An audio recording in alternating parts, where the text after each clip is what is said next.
196 reduced speed to 190. This mission was a huge success. 10 state employees, 11 days in November, and 4 different cities. Our purpose was to seek out new economic opportunities and new jobs.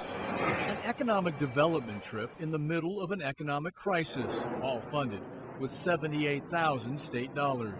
We think that our first order of business this session must be to prudently manage the budget.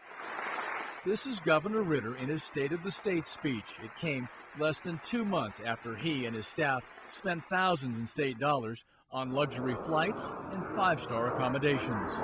This is how Governor Ritter and 2 other top state appointees flew to and from Japan. Relax in the soothing comfort of our business class seats. Business class comfort, $6,600 a seat.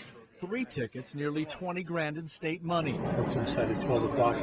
No regrets on your decision to fly business class. I really believe it was right for me to be at that place where I could go in over a several-day period, give 46 speeches or interviews, be the leader of the delegation, be rested as much as you can rest. But in fact, no meetings were on his schedule the evening he arrived, and he had time for a full night of sleep before his first session the next morning. The governor also justified the trip by saying 10 other governors led similar missions in 2008. The governor of Oregon had been there the day before. Now here's the comparison to the Oregon trip. Colorado's taxpayers paid 35% more in total cost than Oregon. Oregon taxpayers paid for 7 to travel. Colorado sent 10. Oregon needed 9 days, Colorado 11. And Oregon's governor flew coach, paying $3,700 less than Governor Ritter's seat in business class. He flew coach. Why the difference? I'm just telling you, I've explained why we did what we did. If you ask anybody on this trip, this isn't the people who were on the Oregon trip, the people on this trip with us, how aggressive I was, that it's absolutely justifiable. Essential. I believe I've said what I'm going to say about this, Tony. 1642, maintain 3,000. Is this trip justifiable?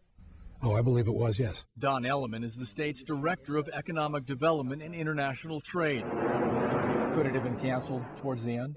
We talked about it. We discussed it.